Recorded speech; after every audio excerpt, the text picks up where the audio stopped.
নমস্কার, আমি প্রেরণা। আশা করি সবাই ভালোই আছেন আর বৃষ্টির আনন্দ নিচ্ছেন। বেশ রোম্যান্টিক ওয়েদার, তাই না? বারান্দায় জানলার পাশে বসে অঝোর ধারায় বৃষ্টি আর সঙ্গে এক কাপ চা কিংবা কফি। আর পাশে যদি কাছের মানুষটা আপনার হাত শক্ত করে ধরে বসে থাকে আপনার মুখের দিকে তাকিয়ে। শুনেই স্বপ্নরাজ্যে পাড়ি দিলেন নাকি? আরে দাঁড়ান দাঁড়ান, এত তাড়া কিসে? কল্পনার রাজ্যে নিয়ে যাওয়ার জন্য তো আমরা ইতিমধ্যেই ড্রাগন প্লেন রেডি করেই রেখেছি। এই রূপকথার রাজ্যে পাড়ি দিয়ে আসুন নিজেদের দুঃখ, কষ্ট, ব্যর্থতার গণ্ডি পেরিয়ে এক অসামান্য অনুভূতি সৃষ্টি করি, যেখানে রাজা রানী, যুদ্ধ বিগ্রহ, ষড়যন্ত্র, কাল্পনিক জীবের ঘন ঘটা, রাজকুমার রাজকন্যার প্রেমের কাহিনীর বিস্তার, যেখানে জাদু এবং বিজ্ঞান একসঙ্গে তাল মিলিয়ে চলে, যেখানে পদে পদে বীরত্বের হাতছানি অলৌকিকের। এসবের একটু স্বাদ দিতে আজ আপনাদের জন্য আমাদের বিশেষ নিবেদন তনুময় মাইতির লেখা সমরাজিতা। আগের দিন এই গল্পের প্রথম পর্ব আপনারা ইতিমধ্যেই শুনে ফেলেছেন আর আপনাদের মতামত জানিয়েছেন। যারা এখনো শোনেননি তারা চটপট শুনে নিন। আজ আপনাদের জন্য রইল ওই রূপকথার রাজ্যের অন্তিম পর্ব। প্রেম, অ্যাডভেঞ্চার, রোমাঞ্চের এক নতুন জগতে পাড়ি দিতে শুনতে থাকুন আজকের গল্প সমরাজিতা অন্তিম পর্ব।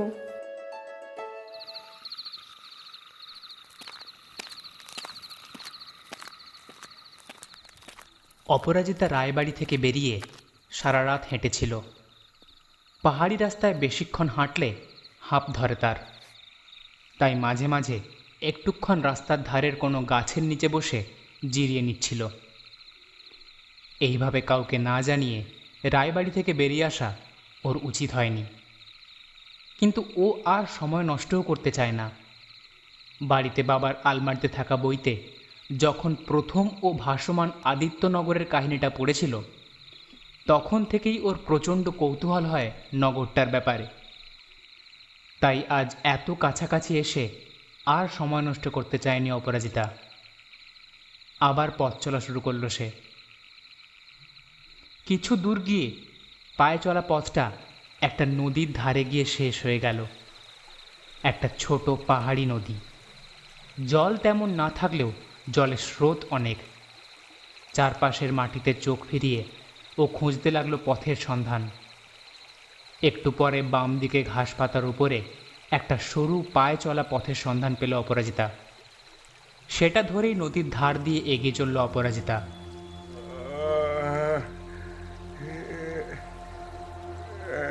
হঠাৎ দূরে একটা চাপা গোঙানির শব্দ পেল সে। অপরাজিতার বুকটা কেঁপে উঠল। এই গভীর নির্জন বনে কোথা থেকে আসছে শব্দটা? সে শব্দের উৎস লক্ষ্য করে এগিয়ে চলল।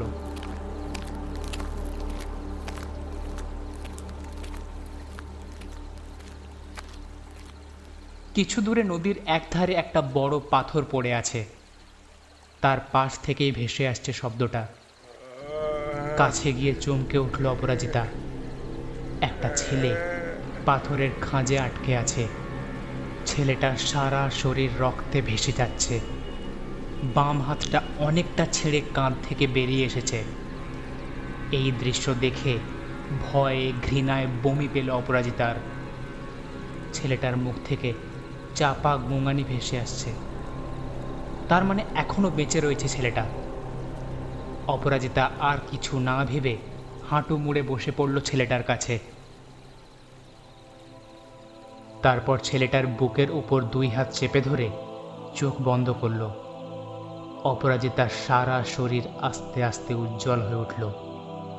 স্নিগ্ধ হলুদ আভা নির্গত হচ্ছিল তার শরীর থেকে। তার হাত দুটো অস্বাভাবিক রকমের উজ্জ্বল হয়ে উঠল। সমরের হাত আস্তে আস্তে কাঁধের সঙ্গে জুড়ে গিয়ে আগের অবস্থায় ফিরে এলো। দেহের অন্যান্য ক্ষত শুকিয়ে উঠল। অপরাজিতার মাথাটা অস্বাভাবিক রকমের ভারী হয়ে গেল। সে টাল সামলাতে না পেরে পাশে শুয়ে পড়ল।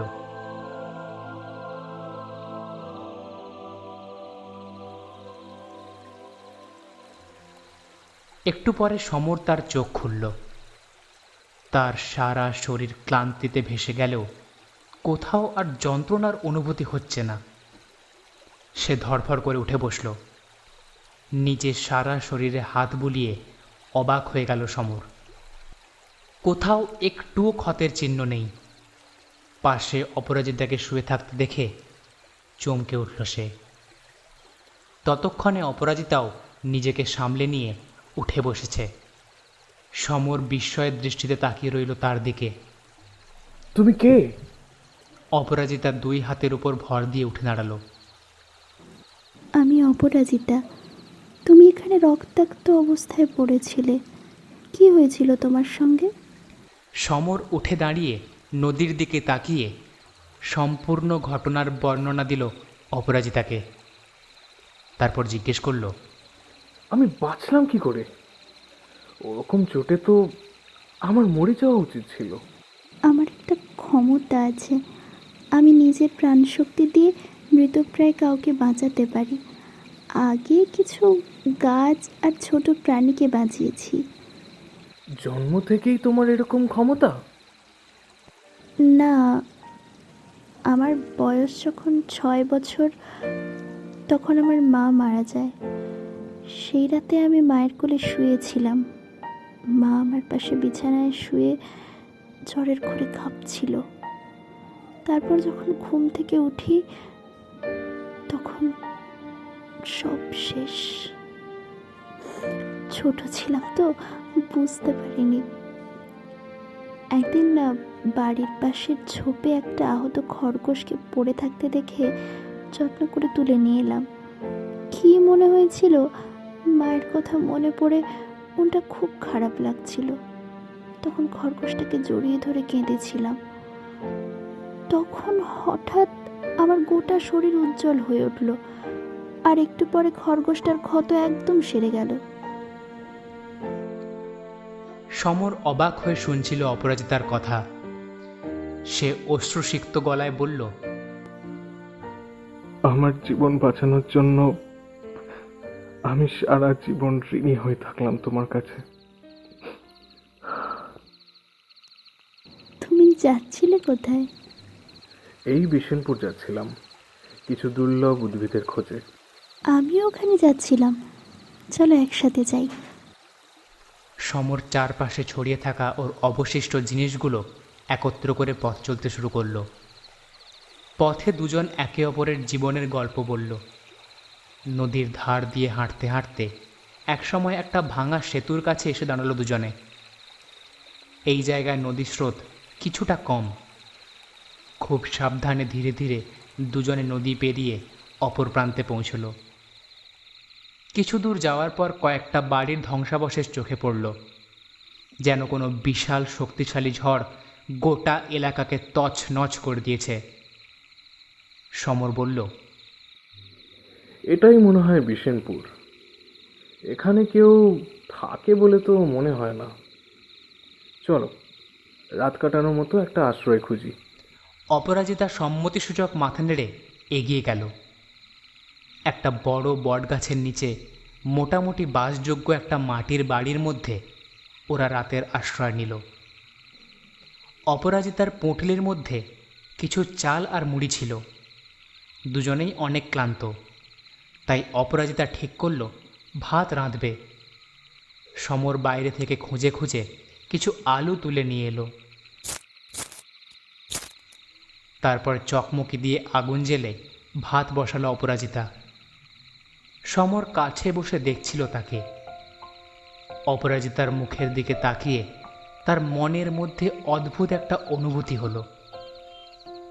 এরকম অনুভূতি তার আগে কখনো হয়নি। অপরাজিতার সঙ্গে থাকলে মনে হয় একটা অদ্ভুত শান্তি হয় সমরের। হঠাৎ অপরাজিতার চোখ পড়ল সমরের দিকে। চোখাচোখি হতেই সমর চোখ সরিয়ে নিল বাইরের দিকে। অপরাজিতা মৃদু হেসে আবার রন্ধনে মনোযোগ দিল।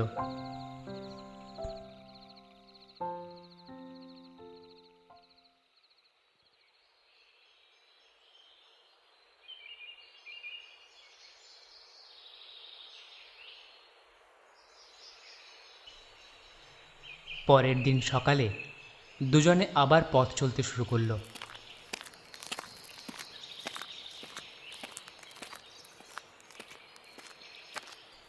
সমরের মানচিত্রটা জলে ভিজে প্রায় নষ্ট হয়ে গিয়েছিল, কিন্তু ওরা দূরের পর্বতমালার দিকে তাকিয়ে পথ অনুমান করে নিল। বিশেনপুরের অবস্থা দেখে কাহিনীর সঙ্গে সাদৃশ্য পাচ্ছিল দুজনে।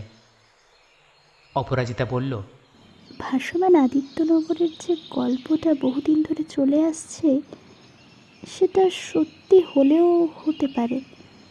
সমর ওসব কাহিনী কখনো বিশ্বাস করেনি, কিন্তু এখন যেন বিশ্বাস করতে মন চাইল। তাই দুজনে ভাসমান নগরের সন্ধানে বক্রশিলা পর্বতমালার দিকে যাত্রা আরম্ভ করল। সমর চারপাশে সতর্ক দৃষ্টিতে দেখতে দেখতে চলছিল। কিছু দুর্লভ উদ্ভিদ সে ইতিমধ্যেই তুলে নিয়েছে তার পুঁটলিতে। মাঝে মাঝে অপরাজিতার দিকে তাকিয়ে সে যেন ক্ষণিকের জন্য হারিয়ে যাচ্ছিল, যেন অনেক আগে থেকেই ওকে চেনে সমর। কোনো গভীর সম্পর্কে আবদ্ধ সে অপরাজিতার সঙ্গে। অপরাজিতার হৃদয়ও তখন শান্ত ছিল না। তার হৃদয় পূর্ণিমার রাতে গর্জনরত সাগরের মতো হয়ে উঠছিল। সমরের প্রতি একটা আকর্ষণ অনুভব করছিল অপরাজিতা, যেন পরম স্নেহে সমরকে আগলে রাখতে চাইছিল তার মন। দুই যুবক যুবতী প্রকৃতির এক অনন্ত চিরাচরিত মায়ার টানে বাঁধা পড়ছিল ক্রমশ। এইভাবে কিছুদিন হাঁটার পর পাহাড়ের উপর একটা সমতল জায়গায় দুজনে দু একদিন বিশ্রাম করবে স্থির করল। সূর্য পশ্চিম দিগন্তে অস্ত গিয়েছে। চারপাশে অন্ধকার যেন অদৃশ্য প্রহরীর মতো ওদের ঘিরে ধরছে ক্রমশ। অপরাজিতা আর সমর দুজনে ঘেঁষাঘেঁষি করে বসে আকাশের দিকে তাকিয়েছিল। আস্তে আস্তে আকাশের বুকে অনেক তারা ফুটে উঠেছে। একটা বইতে পড়েছিলাম ওই তারাগুলো নাকি অনেক বড়, কিন্তু আমাদের থেকে অনেক দূরে থাকে বলেই অত ছোট ছোট লাগে। অপরাজিতা মুগ্ধ হয়ে দেখছিল চারপাশ। হালকা বাতাস বইছে। সেই বাতাসে অপরাজিতার চুলগুলো এলোমেলো হয়ে গেছে। অজান্তে তার হাত সমরের হাত স্পর্শ করল। চমকে দুজনে একে অপরের দিকে তাকালো। অপরাজিতা সমরের কাঁধে মাথা রাখল। সমর তার চুলগুলো ঘেঁটে দিল আরো। দুই চঞ্চল যুগলের অনুভূতির সাক্ষী রইল আকাশের ওই তারাগুলো। এমন করেই তো থেকে যেতে পারি চিরকাল, দুজনে এই পাহাড়ের খোঁজে। শুধু তুমি আর আমি, আর কেউ না। জানো, ছোটবেলা থেকেই মার সঙ্গ পাইনি, আর বাবাও তো প্রায় বাইরে থাকতো। কাউকে কখনো নিজের করে কিচ্ছু বলতে পারিনি। কারোর হাত পাইনি, যে হাত আমাকে স্পর্শ করে সব রকম পরিস্থিতিতে এগিয়ে নিয়ে যাবে। সমর থাকবে আমার সঙ্গে, আমার পাশে। আছি তো, কোথাও যাচ্ছি না। ওই যে দূরের তারাগুলো যেমন সব সময় অমন থাকে, নিশ্চুপ নিস্তব্ধ, কিন্তু ঠিক রাতে দিকভ্রান্ত পথিকের সাহারা হয়, তেমনি আমিও আছি। সলজ্জ হেসে সমরের কাঁধে মাথা রাখল অপরাজিতা। অপরাজিতা পাথরের উপর নখ ঘষছিল। এবার এক হাতে সমরকে জড়িয়ে ধরল। সমর মাথাটা একটু ঘুরিয়ে দেখল। অপরাজিতা মুগ্ধ দৃষ্টিতে আকাশের দিকে তাকিয়ে আছে। সমরের হঠাৎ খুব মন খারাপ হয়ে গেল, যেন বুকের পাশটা ব্যথা করে উঠল। সে আস্তে আস্তে পাথরের উপর শুয়ে পড়ল। অপরাজিতা সমরের দিকে তাকিয়ে সমরের বুকে মাথা রেখে শুল। অনেক কথা বলতে ইচ্ছে করছিল যেন তার, কিন্তু নিস্তব্ধ পরিবেশে আর বলা হয়ে উঠল না কিছু।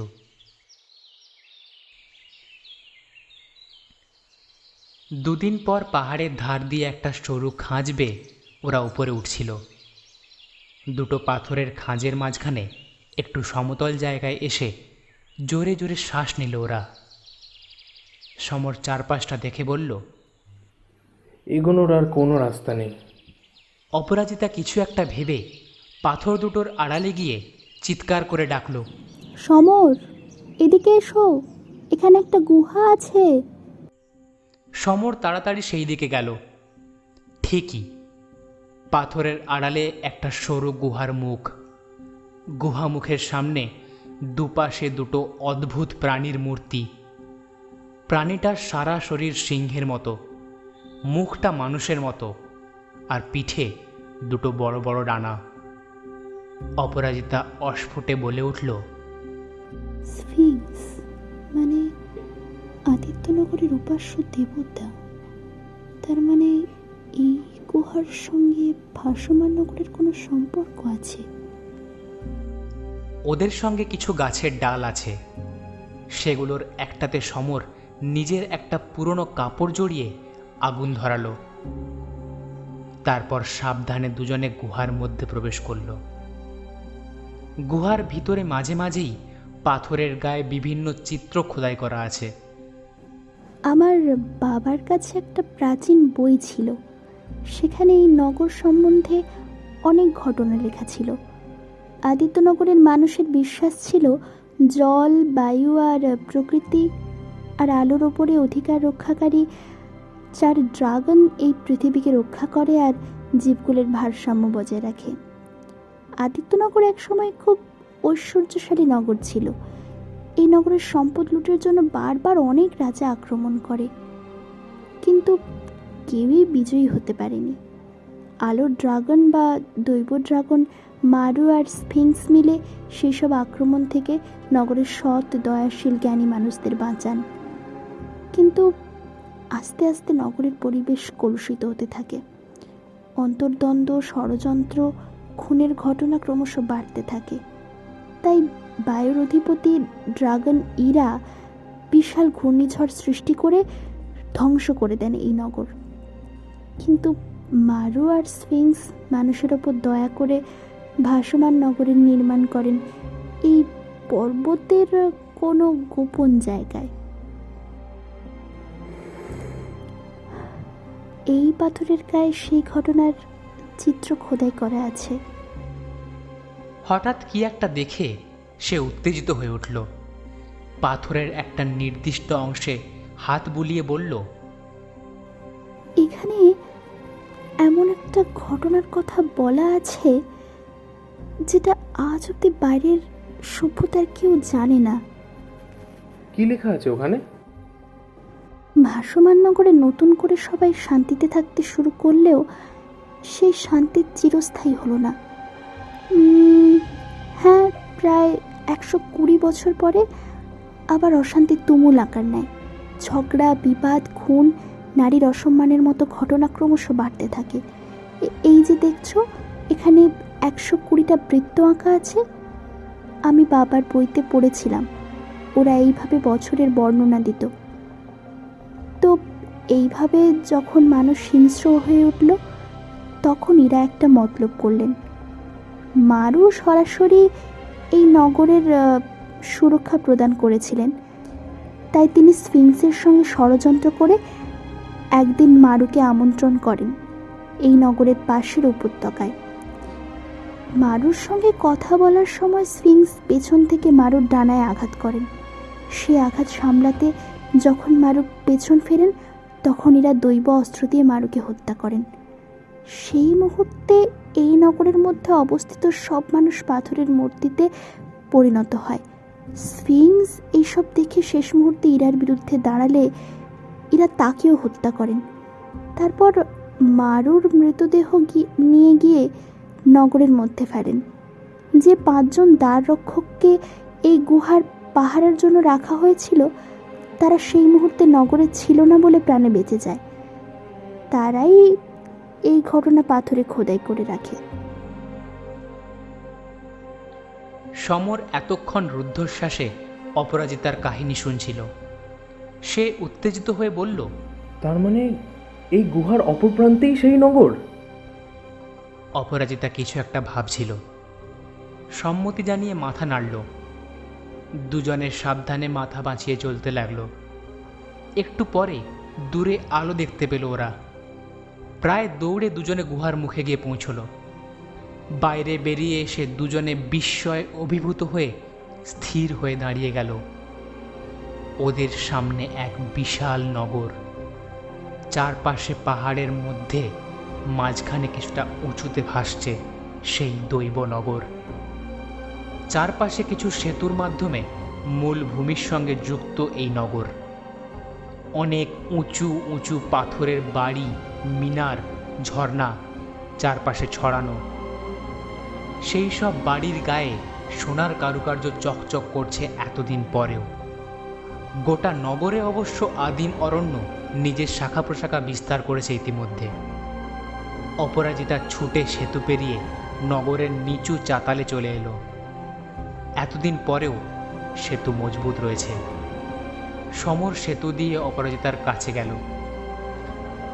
দুজনে অবাক বিস্ময়ে দেখছিল চারপাশ। তারপরে বড় তোরণ পেরিয়ে মূল নগরে প্রবেশ করলো ওরা।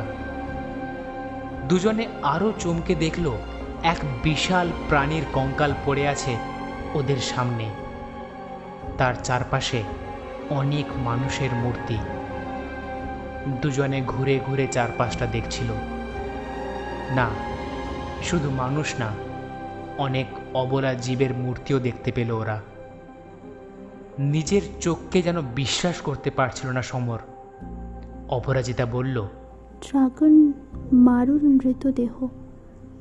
আজ প্রায় 400 বছর ধরে এই মানুষগুলো এমন পাথর হয়ে আছেন। কোনো মুক্তি নেই এদের। এদের মুক্তির উপায় আমাকেই করতে হবে। এই বলে সমরের কাছে এগিয়ে এলো অপরাজিতা। জড়িয়ে ধরল সমরকে। একটা অজানা আশঙ্কায় সমরের বুকটা কেঁপে উঠল। অপরাজিতা ওর বাঁধন ছাড়িয়ে এগিয়ে গেল ড্রাগনের মৃতদেহের দিকে। তারপর নিজের এক হাত রাখলো ড্রাগনের মাথার উপরে। তার গোটা শরীরটা আস্তে আস্তে উজ্জ্বল হয়ে উঠল।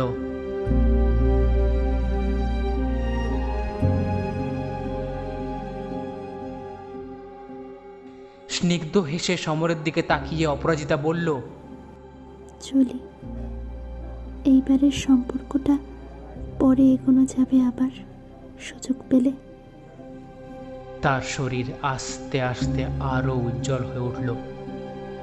ড্রাগনের কঙ্কালের মধ্যে ধীরে ধীরে মাংস, চামড়া আর সবশেষে প্রাণের স্পন্দন দেখা গেল। অপরাজিতার দেহটা বাতাসে মিলিয়ে গেল।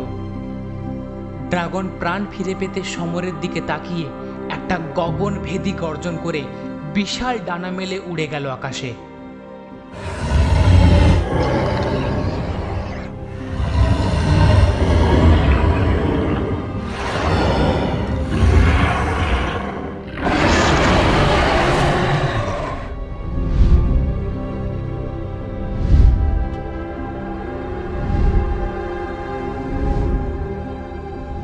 সমরের দুই চোখ দিয়ে অঝোর ধারায় অশ্রু গড়িয়ে পড়ছিল।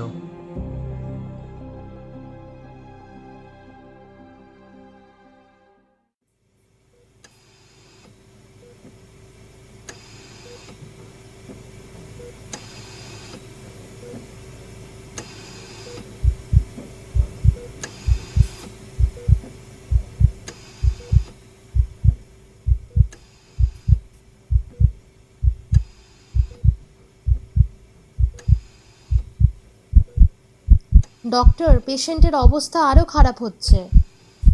ডক্টর বসু নার্সকে ডিফাইব্রিলেটর রেডি করতে বললেন। গতকাল বেহালার কাছে এক পথ দুর্ঘটনার শিকার হন সমর রায় আর অপরাজিতা রায় নামের দম্পতি। অপরাজিতা রায়ের ঘটনাস্থলেই মৃত্যু হয়, আর সমরকে তড়িঘড়ি নিয়ে আসা হয় হসপিটালে।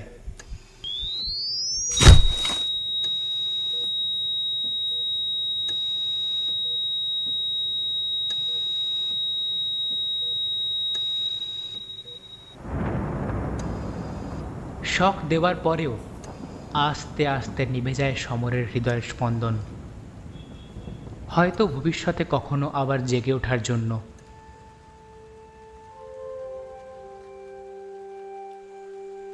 দূরে গঙ্গার পাড়ে দুটো উজ্জ্বল বর্ণের মাছ একে অপরকে জড়িয়ে আস্তে আস্তে নদীর গভীরে ডুব দিল। চাঁদের আলো গঙ্গার বুকে চিকচিক করছে। স্রোতের টানে কিছু ফুল ভেসে যাচ্ছে।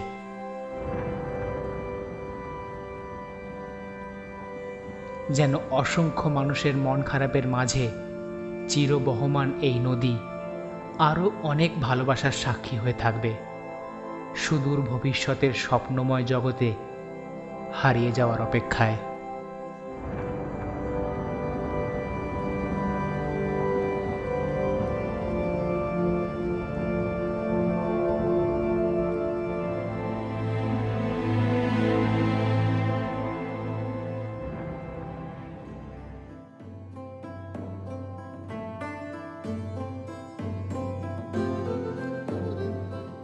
আপনারা শুনছিলেন তনুময় মাইতির লেখা সমরাজিতা গল্পের অন্তিম পর্ব।